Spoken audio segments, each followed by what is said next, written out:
Hello everyone. मैं हूं आलोक कुंभज और आज हम पढ़ने वाले हैं प्रिज्म का सेकंड टॉपिक। पहला टॉपिक तो हम पढ़ लिए थे डेविएशन, सेकंड टॉपिक पढ़ रहे हैं डिस्पर्सन। ठीक है, इंपॉर्टेंट टॉपिक है, आता रहता है, इसमें भी क्वेश्चन आता है, दोनों में आता है। सिंपल सिंपल सा टॉपिक है, एकदम फॉर्मूला बेस, थोड़ा बस कॉन्सेप्चुअल छोटा सा। ठीक है, तो आइए स्टार्ट करते हैं इस सेशन को। तो इसमें सिंपल से क्या है, देखो, डिस्पर्सन ऑफ लाइट मतलब क्या है। एक वाइट लाइट है, हम एक वाइट लाइट लिए और प्रिज्म में से पास करवाते हैं। पास करवाने के बाद वो बहुत सारे कलर में टूट जाता है। ठीक है, एक लाइट बहुत सारे कलर में लाइट में टूट जाता है, तो उसी को बोलते हैं डिस्पर्सन। ठीक है, the phenomena of splitting of light into rays of constituent colours. ठीक है, तो ये एक वाइट लाइट है, प्रिज्म में से हम जैसे ही पास करवाएं तो ये बहुत सारी लाइट में टूट जाता है। तो कौन कौन सी लाइट में टूटता है? वी विबग्योर, इसको विबग्योर बोलते हैं। Vibgyor।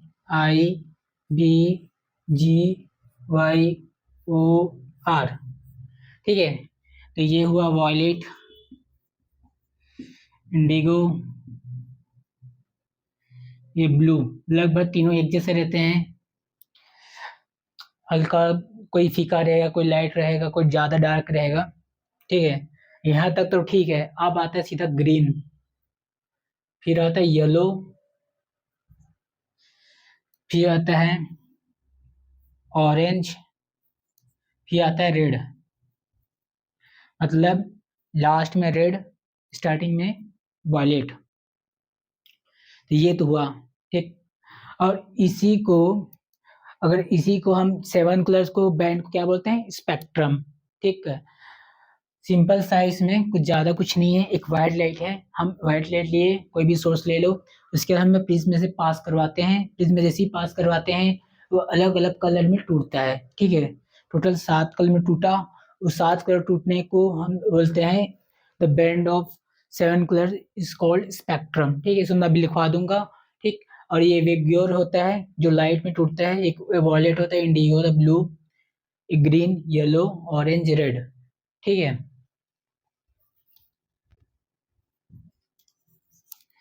ये तो हुआ। उसके बाद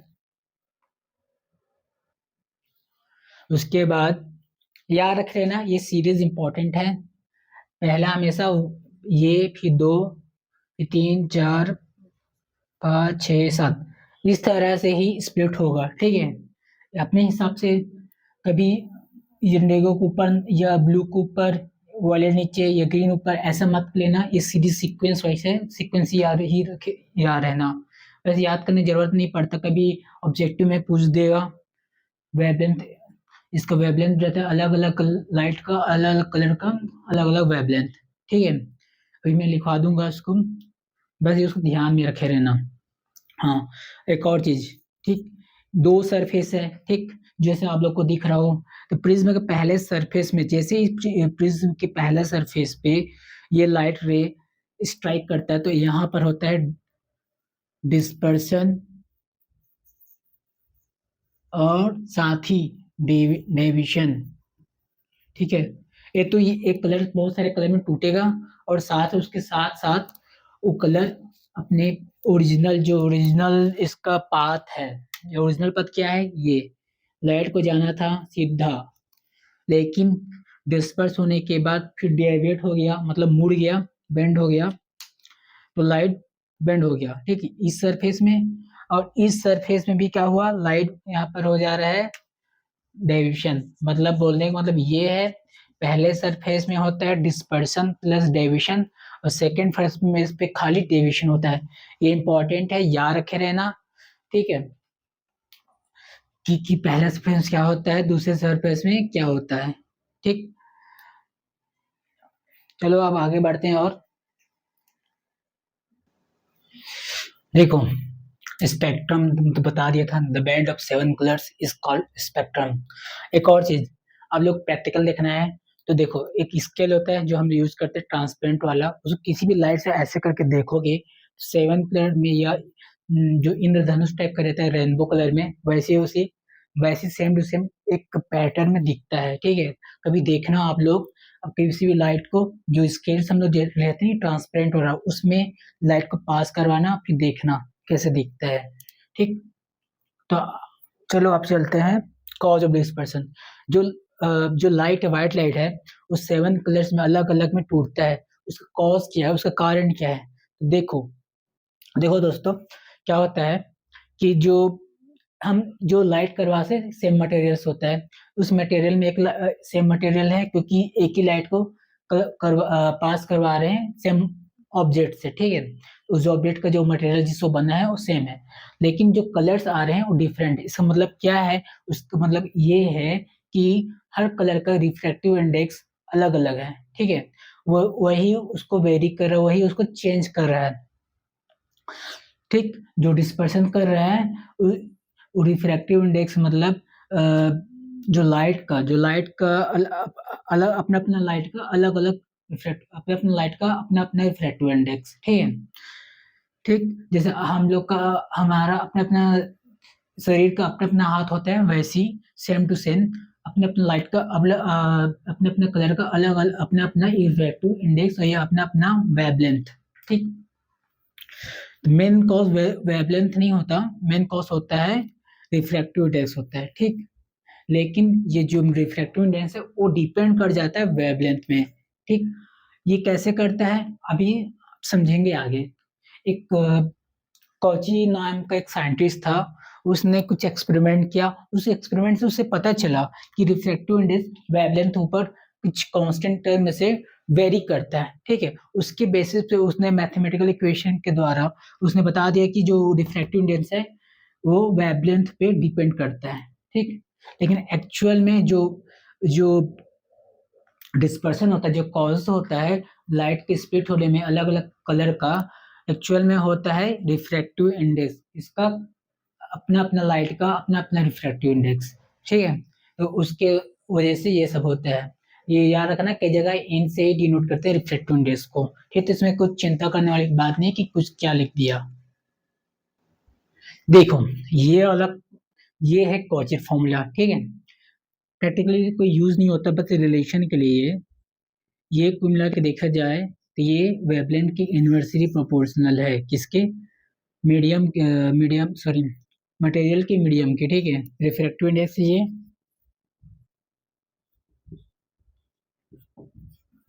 तो इससे आप डायरेक्ट पता कर सकते हो कि म्यू बढ़ेगा किसी भी कलर का या किसी मटेरियल का, सपोज करो एक कलर की ही है, तो वेवलेंथ अपने आप डिक्रीज होगा, ठीक है। ये आ रखे रहना, क्योंकि ये कॉन्सेप्ट आगे अभी काम आने वाला है, अगर हो सके ऑब्जेक्टिव में पूछ भी देता है। अब देखो, जो नया आगे वाला जो टॉपिक आया, एंगुलर डेविएशन, ठीक है। प्रिज्म का ही है, डेविएशन वाला ही है, आगे है। एक सॉरी, एक बार आप लोग करेक्ट कर लेना, जो ये सीक्वेंस है मैंने लिया था VIB, ऐसा लिया था, ऊपर से लिया था, लेकिन ये नीचे से है, तो इस पे सुधार करेक्शन कर लेना। V जो वायलेट रहेगा वो नीचे रहेगा और रेड ऊपर रहेगा, ठीक। बस इतने सा है, एक बार करेक्ट कर लेना। तो सिंपल सा same to same angular deviation मतलब अपने ओरिजिनल पाथ से कितना ये जो कलर से डेविएट हो रहे, कितने मोड़ है। तो ये सिंपल सा है, जैसे हमें पता है कि ये व्हाइट लाइट है, ठीक है। ये व्हाइट लाइट है, ये व्हाइट लाइट है जो हम पास करवा रहे हैं इस प्रिज्म से, ठीक। उसके बाद क्या हुआ, एक अपने इसको जाना था, सीधा जाना था ओरिजिनल पाथ, लेकिन ओरिजिनल पाथ ना जाके इस यहाँ पर हो जाता है डिस्पर्सन। पहले ही रास्ते पे उसको डिस्पर्सन होता है, टूट जाते हैं बहुत सारे कलर्स में, प्लस डेविएशन भी होता है। मतलब दो टाइप के प्रोसेस होते हैं। एक तो एक कलर 7 कलर में टूट जाता है, ऊपर से एक और परेशानी मुड़ जाता है, ठीक। फिर उसके मुंह परेशानी कम नहीं होता, आगे जाते जाते जाता है और एक सरफेस में फिर से एक परेशानी नामक आता है, चीज क्या है यहाँ पर फिर से एक डेविएशन आ जाता है, मतलब यहाँ पर टोटली फिर से लाइट मुड़ जाता है, ठीक है। अब हम क्या करते हैं कि हमें उस मेजरमेंट करना है कि हमें जानना है कि एक्चुअल पाथ से अगर हम प्रिज्म में रख देते हैं तो एक्चुअल पास से कितना वो भटक जा रहा है, कितना रास्ता भटक जा रहा है, कितना मुड़ जा रहा है, ये हमें पता करते हैं। ठीक है, तो सीरीज है, कलर ऐसे ऐसे अलग अलग कलर में टूटता है। तो पहला ही पात आता है जब रास्ता पहला भटकता है, रेड। रेड छोटा थोड़ा सा भटका, थोड़ा सा डेविएट हुआ। ठीक है, ये डेविएशन है। और एंगुलर डेविएशन होता है थीटा।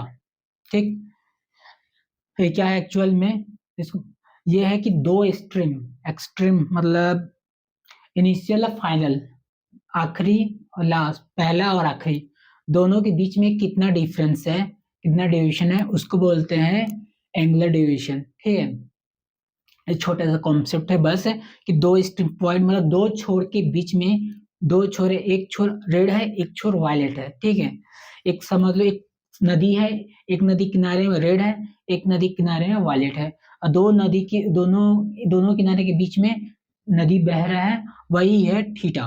ठीक है, रेड वाला है वही थीटा है।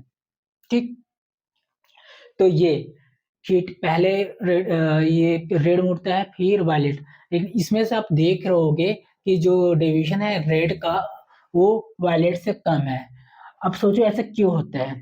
ठीक है, तो देखो क्या होता है, हमने पहले पुराना वाला लेक्चर में पढ़ा था कि एक डेविएशन होता है वो ए म्यू माइनस वन होता है। ठीक है, अगर ये समझ ना आ रहा हो तो मेरा पुराना लेक्चर देख लेना, उसमें अलग से अच्छे से हमने समझाया हुआ है। ठीक है, और ये कब यूज होता है, ये थीन प्रिज्म के लिए यूज होता है ये फॉर्मूला, ये याद रखे रहना, जब ये जो प्रिज्म का एंगल है वो 10 डिग्री से छोटा हो। ठीक है, तभी ये फॉर्मूला हमें यूज करते हैं। तो इससे देखो, इस फॉर्मूले से क्या पता चलता है, इससे फॉर्मूले से पता चलता है ए तो सेम है, ए क्या है, सेम है। क्यों सेम है, देखो ये होता है, ये प्रिज्म एंगल है, इससे कुछ फर्क नहीं पड़ता कि हम सीधा पास करवा रहे हैं। तो ये तो कांस्टेंट हुआ, तो बचा क्या, ये टर्म बचा, मतलब डेविएशन किस पे टर्म बचा, म्यू के। तो इसका मतलब होगा कि म्यू ज्यादा होगा किसका, वायलेट का। म्यू जी किसका ज्यादा होगा, वायलेट का, किससे, म्यू रेड से। इसलिए डेविएशन जो है वायलेट का ज्यादा है इससे, रेड से। बस ये है और कुछ नहीं इसमें। देखो एक क्वेश्चन कर लो, और एक और चीज एक करेक्ट कर लेना, जो थीटा जो मैंने लिखवाया था वो एंगुलर डिस्पर्सन है। ठीक है, इसका नोटेशन नहीं है, जो हम अभी आगे पढ़ने वाले हैं। तो ये थीटा एंगुलर डिस्पर्सन है, उस एंगुलर डिविएशन का डेल ही लिख सकते हो। ठीक है, डेल ही बोलते हैं उसको, डेल बोलते हैं इसको फॉर्म में। तो देखो इसमें क्या होता है, क्या किया, a ray of light is coming from air to water, which of the following fears or dispersion of light। क्या किया, एक एयर लिया है, मान लो एयर ले लिया इसने, इधर वाटर ले लिया, इस सब तो कॉन्सेप्ट क्लियर हो जाएगा जो हम अभी एंगल ऑफ डिविजन जो एंगुलर डिविजन जो पढ़े हुए हैं। ठीक है, सेम इसका भी एयर वाटर। ठीक, इसका भी एयर वाटर, मतलब सबको मिला के सब मीडियम है। तो क्या होता है, हमने ये व्हाइट लाइट पास करवाते हैं, तो ये वी आर, ठीक है, इसमें आर वी, इसमें वी आर, इस पे आर वी,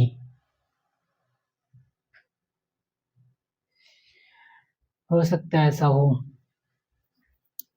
अच्छा, फ्रॉम एयर टू एयर, ठीक है, ठीक है।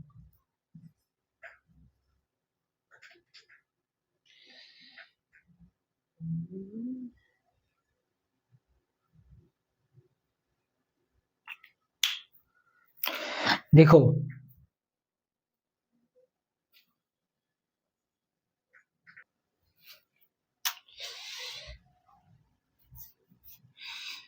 ये रहा, ठीक। तो इसमें क्या है, इसमें क्या दिया इसने, delta we upon delta R, sorry, जो डिवीजन है वॉलेट का वो रेट से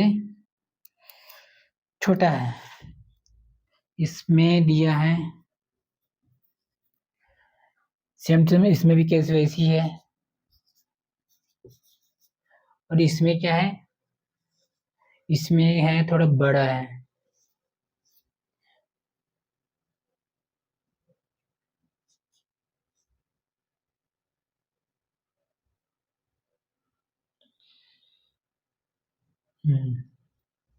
रेड वॉलेट।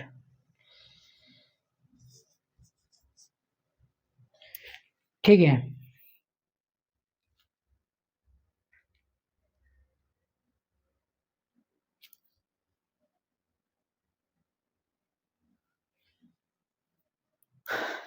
तो यल केस तो होगा नहीं। ठीक।